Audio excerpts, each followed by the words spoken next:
doing? You'd be in prison once, say to your ass. Everybody hates you now. What is this? You listen, this is outrageous. I want answers now. तो दो किरदार कचहरी की international file में आपके सामने है।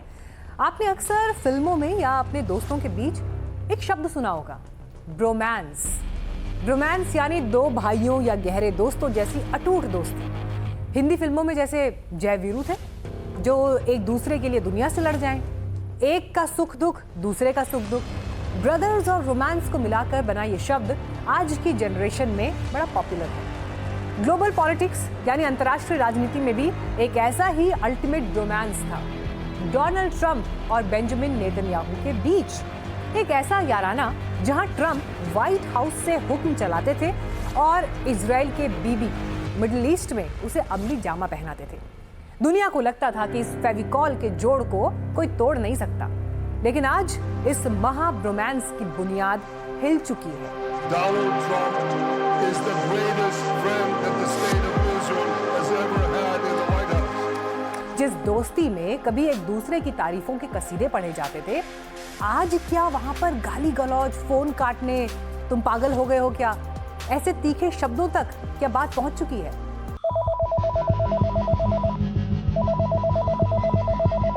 You're crazy. What are you doing? You'd be in prison once, say to your ass. Everybody hates you now. What is this? You listen, this is outrageous. I want answers now.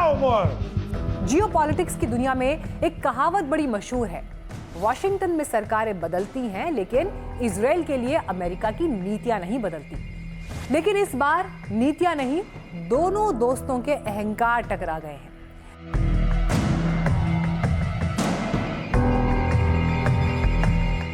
अमेरिकी news website Axios और Israeli media हारेट्स की एक हालिया report ने अंतर्राष्ट्रीय गलियारों में भूकंप ला दिया है।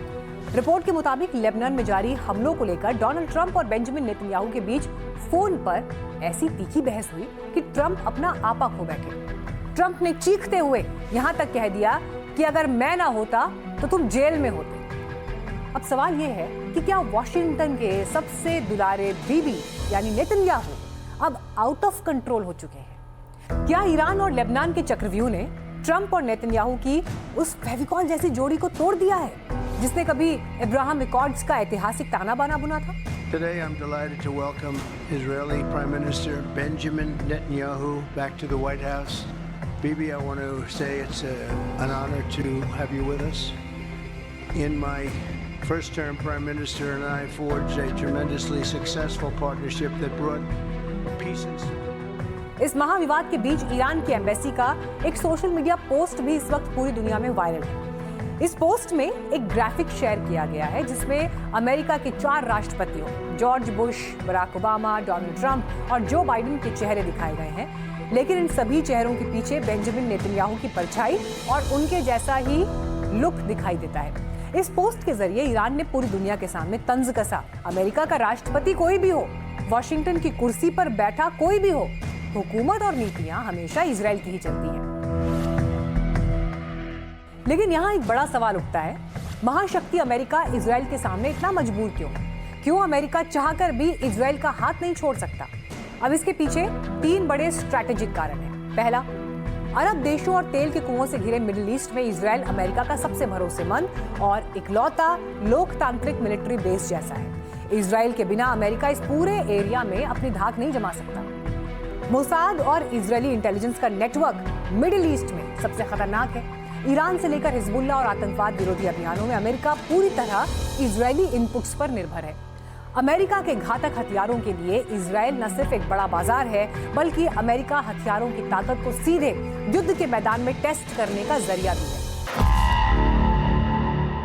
तो नेतन्याहू ये बात बड़ी अच्छे से जानते हैं कि ट्रंप चाहे जितने गुस्से में हो, इजराइल का सपोर्ट बंद नहीं कर सकते। और ऐसा क्यों? क्योंकि अमेरिका के भीतर American Israel public affairs committee जैसी इजरायली लॉबी का भयंकर दबदबा है। AIPAC और उससे जुड़े अमीर इजरायली अमेरिकी डोनर्स अमेरिकी सांसदों और राष्ट्रपतियों के चुनावों में अरबों डॉलर की फंडिंग करते हैं। जो नेता इजराइल के खिलाफ बोलता है, ये लॉबी उसके खिलाफ करोड़ों डॉलर का कैंपेन तक चला सकती है, चुनाव तक हरवा सकती है। अमेरिका में करोड़ों की तादाद में इवेंजेलिकल क्रिश्चियंस हैं जो धार्मिक तौर पर मानते हैं कि इजराइल की रक्षा करना उनका फर्ज है। ये डोनाल्ड ट्रंप का सबसे बड़ा और कट्टर वोट बैंक है। ट्रंप इस वोट बैंक को नाराज करने का जोखिम कभी नहीं उठा सकते और यही वो नब्ज है जिसे नेतन्याहू ने कसकर पकड़ा हुआ है। ट्रंप चिल्ला सकते हैं, फोन काट सकते हैं, लेकिन इजराइल को हथियार और पैसा देना बंद नहीं कर सकते। दरअसल अमेरिका और इजराइल का रिश्ता कभी भी सिर्फ दो देशों का नहीं रहा, यह हमेशा दो शख्सियतों के अहंकार और हितों के टकराव का भी रहा है। I come today to say to you,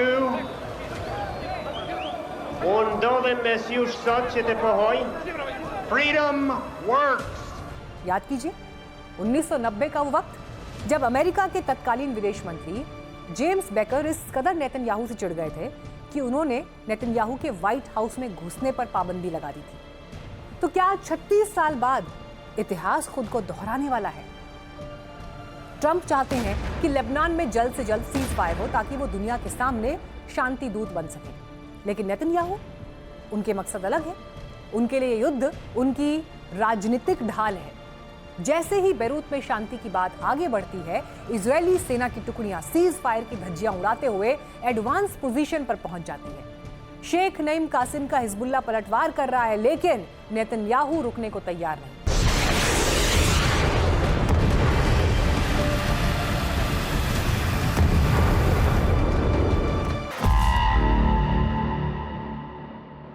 इस जिद का नुकसान क्या हो रहा है? क्योंकि जब भी ईरान के साथ किसी बड़े समझौते या बैक चैनल डिप्लोमेसी की बात आगे बढ़ती है, नेतन्याहू के नाम पर ईरान बिदक जाता है।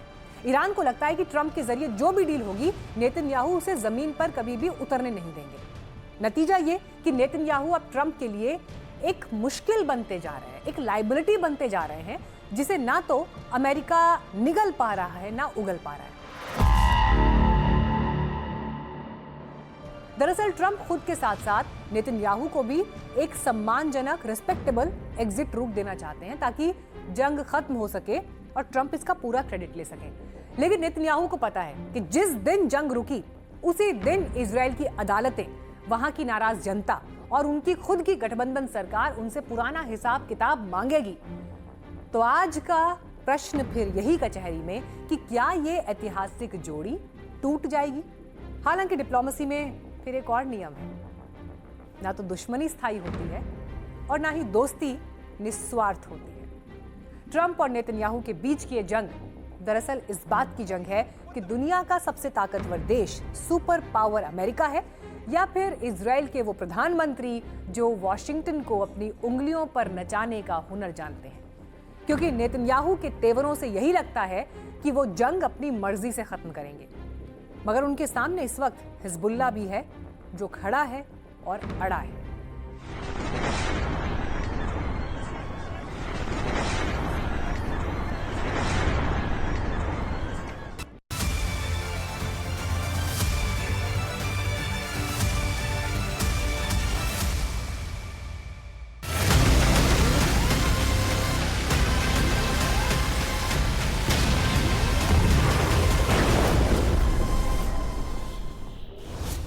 जब तेहरान और वॉशिंगटन के बीच डील को लेकर कश्मकश है, ऐसे में तेल अवीव में एक ऐसी विदाई पार्टी हुई जिसने इस पूरी जंग के पीछे छिपे सबसे बड़े सच को बेनकाब कर दिया।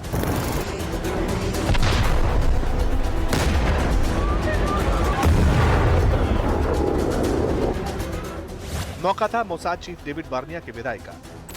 30 साल तक इजराइल की खुफिया दुनिया की रीढ़ रहे उस शख्स ने जब माइक संभाला तो विदाई के आंसुओं से ज्यादा हिजबुल्लाह और ईरान के उस अंडरग्राउंड ताकत का जिक्र था जिसने इजराइल की रातों की नींद उड़ा रखी है। मोसाद चीफ की विदाई के इसी प्रोग्राम में नेतन्याहू ने एक बेहद आक्रामक और हैरान करने वाला स्टेटमेंट दिया। उन्होंने कहा, कुछ भी हो, अंत में ईरान भी खत्म हो जाएगा।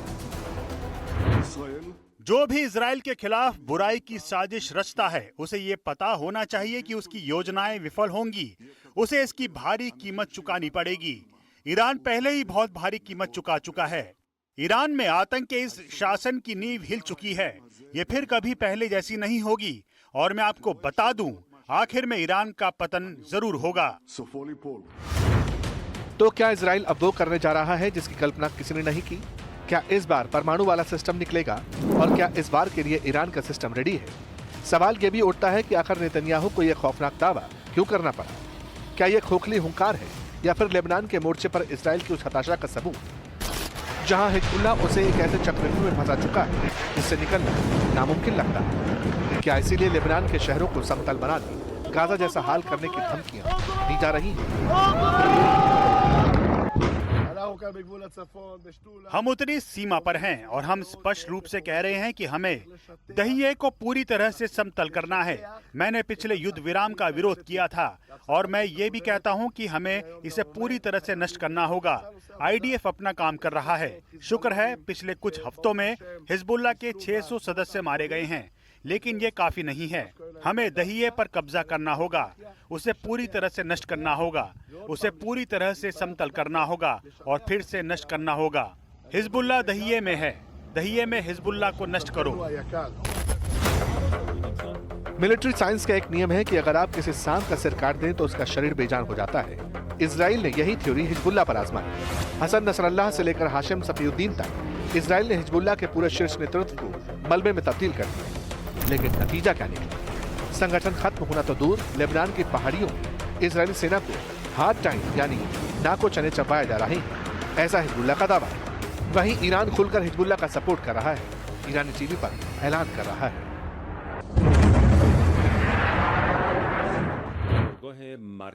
ईरान की सेना ने कुछ देर पहले ज़ायोनी शासन के प्रधानमंत्री को चेतावनी जारी की है। क्षेत्र में अपनी नापाक हरकतों को जारी रखते हुए बेंजामिन नेतन्याहू ने दहिये और बेरूत पर बमबारी की धमकी दी है और वहां के निवासियों को इलाका खाली करने की चेतावनी जारी की है। हम ये कहना चाहते हैं कि अगर ये धमकी अमल में लाई जाती है तो हम भी उत्तरी भागों और कब्जे वाले क्षेत्रों में स्थित सैन्य बस्तियों के निवासियों को चेतावनी देते हैं कि अगर वो नुकसान से बचना चाहते हैं तो तुरंत इलाका छोड़ दें। यानी ईरान भी इजराइल के साथ जंग की तैयारी की बात करता है। और जहां तक हिजबुल्लाह का सवाल है तो आज इस संगठन के कमान शेख नईम कासिम के हाथों में। कासिम कोई कड़क मिजाज मिलिट्री कमांडर नहीं, बल्कि एक प्रोफेसर और स्ट्रेटेजिस्ट है। उनकी लीडरशिप में हिजबुल्लाह एक नई और घातक रणनीति के साथ आगे बढ़ रहा है। इजराइल की सेना लेबनान के भीतर जैसे ही एडवांस पोजीशन अख्तियार करती है, हिजबुल्लाह का रेजिस्टेंस उसे वहीं रोक देता है। लेकिन सवाल है, हिजबुल्लाह की ताकत का राज क्या है? हिजबुल्लाह के तरकश में आज फतेह 110 जैसी सटीक मार करने वाली बैलिस्टिक मिसाइलें, अलमास जैसे anti tank guided missile system है जो इजरायली मरकबा टैंक्स के परखच्चे उड़ा रही हैं। साथ ही समंदर में इजरायली जहाजों को निशाना बनाने के लिए याखुंट जैसे एंटी शिप मिसाइलें। लेकिन इन सबसे बड़ी ताकत है लेबनान के पहाड़ों के नीचे खुदा हुआ सैकड़ों किलोमीटर लंबा बंकरों का वो जाल, जिसे इजराइल के बस्टर बम भी भेद नहीं पाते। शायद इसीलिए इजराइल को कहना पड़ा लेबनान के साथ सीजफायर किसी कीमत नहीं करेगी। अगर हमारे उत्तरी इलाकों और हमारे नागरिकों पर हिजबुल्लाह के हमले जारी रहते हैं तो बेरूत में भी कोई शांति नहीं होगी। या तो इजरायली कस्बों पर हिजबुल्लाह की तरफ से होने वाली गोलीबारी तुरंत रुकेगी या फिर हम हिजबुल्लाह के गढ़ को मलबे में तब्दील करना जारी रखेंगे। ये समीकरण हर हाल में कायम रहेगा। लेबनान के अंदर कोई सीज फायर नहीं है। हिजबुल्लाह के खिलाफ इजरायली डिफेंस फोर्सेस की कार्रवाई लगातार और बेरोक-टोक जारी रहेगी। हमारी सेना लेबनान में हिजबुल्लाह के आतंकियों और उनके बुनियादी ढांचे के खिलाफ भारी गोलाबारी और सैन्य युद्धाभ्यास जारी रखेगी। अब जरा इस पूरी क्रोनोलॉजी को समझिए। हिजबुल्लाह लेबनान में सिर्फ इजराइल के साथ लड़ नहीं रहा, वो एक बड़ी वैश्विक शतरंज का मुहरा। उसने जानबूझकर इजराइल को लेबनान के मोर्चे पर उलझा कर रखा है, क्योंकि जब इजराइल का सारा ध्यान, सारा बारूद और सारी ताकत लेबनान में हिजबुल्लाह को रोकने में खर्च होती है, तो दूसरी तरफ बंद कमरों में ईरान और अमेरिका के बीच बैक चैनल नेगोशिएशन का रास्ता साफ हो जाता है। अमेरिका ईरान के बीच बातचीत और संदेशों का आदान प्रदान जारी है और जब तक कोई स्पष्ट निष्कर्ष नहीं निकल जाता तब तक उनका मूल्यांकन करना संभव नहीं है। इस स्तर पर कही जा रही हर बात या अटकलों और अनुमानों को मेरे विचार से तब तक नजरअंदाज किया जाना चाहिए जब तक कि मामला निर्णायक न हो जाए। जानकार मानते हैं कि ईरान हिजबुल्लाह को ढाल बनाकर अमेरिका के साथ अपनी शर्तों पर डील करना चाहता है, लेकिन इजराइल कहता है हम तो आर पार की तैयारी करके बैठे हैं, फिर सामने ईरान हो या उसका प्रॉक्सी। लेकिन इस लड़ाई में दिक्कत अमेरिका को हो रही है, क्योंकि वो शायद अंतहीन युद्ध में फंस चुका है।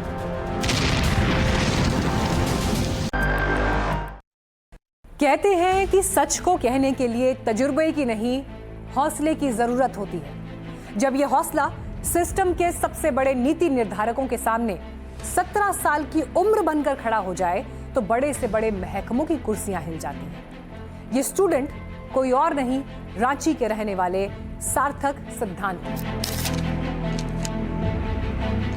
खबर यह नहीं कि केंद्र सरकार ने एक्शन लेते हुए सीबीएसई के डायरेक्टर और सचिव को पद से हटा दिया।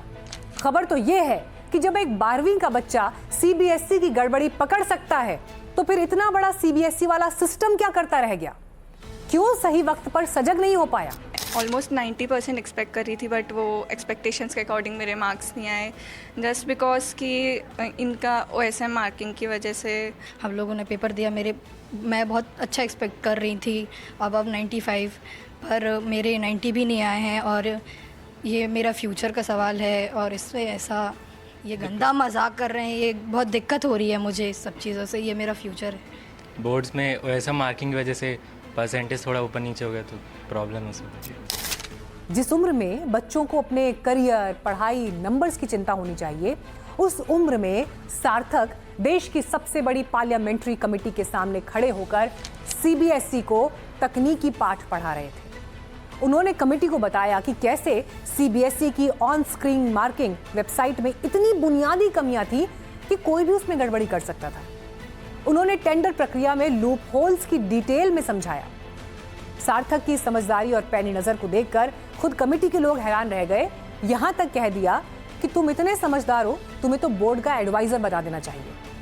सार्थक की प्रेजेंटेशन पर तालियां बजने लगी। लेकिन सवाल यह है कि एक 17 साल के बच्चे को ये शिकायत लेकर संसद की दहलीज तक क्यों जाना पड़ा? सार्थक आज अकेले नहीं है, वो उन 17 लाख छात्रों का चेहरा है जो देश के कोने कोने में बैठकर इस सिस्टम से न्याय की गुहार लगा रहे हैं। मेरे पास 2 रिक्वेस्ट फॉर प्रपोजल हैं। 2 मई 2025 का जो टेंडर कैंसिल हो चुका है और 28 अगस्त 2025 का जिसमें कोएम्ट एजुटेक जीती है। इन दोनों RFPs को कंपेयर करके मैंने कुछ पॉइंट्स निकाले हैं, कुछ डिफरेंसेस निकाले हैं कि क्या क्या डिफरेंस है और क्या क्या कुछ कंसर्निंग डिफरेंस है जो कोएम्ट एजुटेक के बेनिफिशियरी है। अब बात करते हैं उस व्यवस्था की जिसने बच्चों के भविष्य को दांव पर लगा दिया। एनडीटीवी की पड़ताल में जो कड़वा सच सामने आया वो चौंकाने वाला है। जिस ऑन स्क्रीन मार्किंग को लेकर इतना बड़ा विवाद खड़ा हुआ, उसका कॉन्ट्रैक्ट हैदराबाद की कंपनी कोएम्ट एजुटेक को पूरे देश में सिस्टम लागू होने से महज 66 दिन पहले दिया गया। सिर्फ 66 दिन पहले 5 दिसंबर 2025 को कॉन्ट्रैक्ट दिया जाता है और 9 फरवरी को इसे आनन फानन में पूरे देश में रोल आउट कर दिया जाता है। अधिकारियों ने एनडीटीवी को बताया कि इससे पहले टेंडर के 2 राउंड फेल हो चुके थे। पहले राउंड में सिर्फ Tata consultancy services TCS qualify हुआ था, लेकिन सिंगल बिड होने की वजह से उसे रद्द करना पड़ा। अब तीसरे राउंड में क्या हुआ ये भी देखिए। TCS ने एक कॉपी को जांचने के लिए 65 रुपए का कोटेशन दिया, जबकि कोएम्ट ने टैक्स मिलाकर सिर्फ 24 रुपए 75 पैसे का रेट दिया। नियमों के मुताबिक सबसे कम बोली लगाने वाली यानी L1 कंपनी को कॉन्ट्रैक्ट दिया गया। पहले वाले RFP में 3 क्लॉजेस थे जिसमें रिकॉर्ड ऑफ पुअर परफॉर्मेंस था कि मतलब अगर कंपनी का खराब परफॉर्मेंस रहा है तो उन्हें डिस्क्वालीफाई कर दिया जाएगा। और नए टेंडर में नया RFP रिलीज हुआ उसमें ऐसे कोई क्लॉजेस नहीं थे। उससे ये सारे क्लॉजेस वाइप आउट कर दिए गए थे, हटा दिए गए थे, पूरी तरीके से हटा दिए गए थे। दूसरा जो मुझे इंटरेस्टिंग पॉइंट लगा वो है कि पहले टेंडर में एक क्लॉज था जिसमें कंपनी डिस्क्वालीफाई हो जाती वो अगर वो अर्लियर ब्लैकलिस्टेड रहती तो। जी नए टेंडर में उसे करंटली ब्लैकलिस्टेड कर दिया गया है। मतलब सीबीएसई अचानक से ऐसे लोग पसंद आने लगे जो पहले ब्लैकलिस्ट हो चुके थे। लेकिन सवाल ये है कि क्या देश के करोड़ों बच्चों के भविष्य की कीमत इस तरह चंद रुपयों के अंतर से तय होगी? क्या इसी जल्दबाजी में लिए गए इस फैसले की वजह से आज कॉपीज में नंबर मिसमैच हो रहे हैं और स्कैनिंग में इतनी गंभीर गलतियां सामने आ रही हैं? ये तो वही बात हो गई ना कि आपने 100 रुपए बचाने के लिए 1000 रुपए खर्च कर दिए या 1000 रुपए की कॉस्ट वाला नुकसान झेल लिया 100 रुपए बचाने के लिए। फिजिक्स का रिजल्ट सबसे अलग दिख रहा है और इसमें बहुत गड़बड़ होने की आशंका है। कैसे? केमिस्ट्री में 1000 से ऊपर 100, फिजिक्स में 1200 से ऊपर, 100 में से 1000 से ऊपर बच्चों के हैं, मैथ्स में 1200 से हैं, अकाउंट्स में 1437 के हैं, लेकिन जब फिजिक्स में आते हैं तो खाली 96। इतना वेरिएशन नहीं हो सकता रिजल्ट में। 96 और 1000 प्लस में बहुत फ़र्क होता है। फिर आइए कंपार्टमेंट में, 1,63,800 कंपार्टमेंट है पूरे भारतवर्ष में, और उसमें 94,519 फिजिक्स में, 58% बच्चे फिजिक्स में फेल हैं। तो फिजिक्स में ही कॉपी अदला बदली, फिजिक्स में काफ़ी कुछ गड़बड़ लग रहा है। लेकिन हद तो तब हो गई जब इतना सब होने के बाद एक बार फिर सीबीएसई के सिस्टम और सर्वर के हाथ पैर फूलने लगे, री-इवैल्यूएशन वाली साइट अटकने लगी। इस पर बोर्ड का एक और बहाना सामने आया कि उनकी वेबसाइट एक समय में सिर्फ 8000 बच्चों का लोड संभालने के लिए तैयार है। ये आप देखिए, सीबीएसई की जो री-इवैल्यूएशन की जो वेबसाइट है उसको खोला गया, सारे इन्होंने डिटेल अपना भरे, और इसके बाद में ये जो कैप्चा है इसको भी फिल कर दिया गया है। अब हम जो है वो इसको साइन इन करेंगे, और आपको बताऊं, साइन इन करने के बाद में जिस सब्जेक्ट की रीचेकिंग आपको करवानी है उस सब्जेक्ट को बाकायदा इसमें ऑप्शन दिए रहेंगे कि आप किन किन सब्जेक्ट की रीचेकिंग करवाते हैं, उन सब्जेक्ट में कौन से सवाल हैं जिनको आप रीचेक करवाना चाहते हैं। इसमें ये भी दिया गया है कि अगर आपकी कॉपी ब्लर है तो उसका भी ऑप्शन है। तो आइए अब इसका नेक्स्ट जो राउंड है उसको शुरू करते हैं। इन्होंने अपना पूरा फिलअप कर दिया, अपनी सारे जानकारी जो है। अब ये साइन इन करेंगे। साइन इन करिए। अब ये देखिए, जैसे ही साइन इन कर रही है ये फेल्ड आ रहा है, यानी कैप्चा एक्सपायर्ड। और ये सिर्फ 1-2 बार नहीं, अभी हम लोगों ने इनसे इसको दिखाने से पहले भी कई बार ये प्रोसेस करवाया। कितने बार आप इसको भर चुकी हैं? अभी मैंने 3 बार ही भरा था, एंड उससे पहले भी मैंने ट्राई किया था, तो सेम प्रॉब्लम आ रही है। तो लाइक कभी साइट रुक जा रही है, एंड कभी ग्लिच आ रहा है, कभी क्रेडेंशियल्स में प्रॉब्लम आ रही है, जबकि मेरी क्रेडेंशियल्स मैंने चेक किए हैं and they are right, but still वही इशू आ रहा है। अब जरा इस गणित को समझिए। परीक्षा देने वाले छात्र 17 लाख, री-इवैल्यूएशन के लिए अप्लाई करने वाले छात्र करीब 4 लाख, कॉपीज की मांग 11 लाख से ज्यादा, और आपकी वेबसाइट सिर्फ 8000 बच्चों में उनके एप्लीकेशन में हैंग हो गई। दिन भर बच्चे और उनके माता पिता कंप्यूटर स्क्रीन के सामने बैठकर सिर्फ सर्वर एरर देखते रहे। अब ये मानसिक प्रताड़ना नहीं है तो और क्या है? और यहाँ पर सबसे बड़ा सवाल है भरोसे का। इन 15 लाख को आप पर भरोसा नहीं। मेरा 87% आया था। और एक्सपेक्टेशन क्या थी? मेरी एक्सपेक्टेशन 90 प्लस की थी। मैं बहुत कॉन्फिडेंट थी कि मेरा 90 प्लस ज़रूर आएगा, लेकिन जो OSM मार्किंग हुई है इस बार नई CBSE ने अभी की है, उसकी वजह से मुझे लगता है कि मेरा परसेंटेज डाउन हो गया है। और जब मैं री-इवैल्यूएशन के लिए जब जा रही हूँ साइट पे CBSE की, तो वो खुल ही नहीं रही है साइट। अब आज री-इवैल्यूएशन की डेट थी। अब जिन मेरे फ्रेंड्स को मिल गए थे पेपर, उन्होंने अप्लाई किया, आज तो ग्लिच मार रही है उनकी साइट बहुत ज़्यादा CBSE की। लापरवाही सिर्फ सर्वर तक सीमित नहीं, सुरक्षा में भी सेम थी। इस कड़ी में दूसरा बड़ा नाम एथिकल हैकर तीर्थ परमार का है, जिन्होंने NDTV को एक्सक्लूसिव तौर पर बताया कि कैसे CBSE का ये पूरा सिस्टम सुरक्षा के मोर्चे पर बहुत कमजोर था। साइबर एक्सपर्ट्स का कहना था कि ये कोई बहुत बड़ा या हाईटेक साइबर अटैक नहीं था, बल्कि CBSE की वेबसाइट की इतनी बुनियादी सुरक्षा कमियां थी कि अगर किसी के पास सिर्फ एक स्पेसिफिक URL या लिंक हो तो वो बिना किसी पासवर्ड या बिना किसी ऑथेंटिकेशन के बच्चों के बेहद संवेदनशील रिकॉर्ड्स और कॉपीज तक पहुंच सकता था। यानी डेटा पूरी तरह से एक्सपोज्ड था। इनिशियल लॉगिन पेज पे था जो प्रॉपर्ली वैलिडेट नहीं कर रहा था इनकमिंग रिक्वेस्ट, उसकी वजह से SQL इंजेक्शन पॉसिबल था, एंड उसके बाद डेटाबेस का एक्सेस मिल सकता है, एंड फिर जो भी डेटाबेसेस हैं वो हम देख सकते हैं, एडिट कर सकते हैं, एंड डेटाबेस के क्रेडेंशियल्स निकाल सकते हैं, एंड उसके बाद हम OS लेवल पे कोई भी कमांड्स एग्जीक्यूट कर सकते हैं। फिर उसमें बहुत सारे डेटाबेसेस के क्रेडेंशियल्स ऐसे ही प्लेन इंडेक्स में स्टोर हैं, सो कोई भी इजीली लॉगिन करके कोई भी डेटा मैनिपुलेट कर सकता है। अब चौतरफा घिरी CBSE कहती रही कि वो हर गलत स्कैन या मिसमैच कॉपी पर कंपनी पर 4000 से लेकर 15000 रुपए तक का जुर्माना लगाएगी। वो ये भी कह रहे हैं कि अगले साल से कॉपीज डिजी लॉकर पर दी जाएंगी। लेकिन सवाल फिर वही, जो नुकसान इन बच्चों के इस कीमती साल में हो गया, जो भरोसे का खून हुआ, क्या उसकी भरपाई जुर्मानों के पैसे से हो सकती है? एनडीटीवी ने जब से इस मुद्दे को उठाना शुरू किया था तब कई लोगों ने कहा था कि सरकारी बोर्ड के सामने बच्चों की आवाज़ कौन सुनेगा। लेकिन अब जब चेयरमैन और सेक्रेटरी को पद से हटाया गया तो ये साबित हो गया कि जनता के आगे सिस्टम को झुकना पड़ता है। Full committee is concerned and will also take into whatever can be done in the interest of the students as it stands today.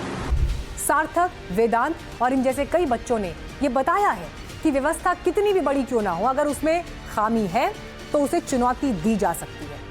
हमारा आपसे वादा है, हम इस मुद्दे को आगे भी लगातार उठाते रहेंगे जब तक कि छात्रों को उनका हक, सही नंबर और सही दिशा ना मिल जाए।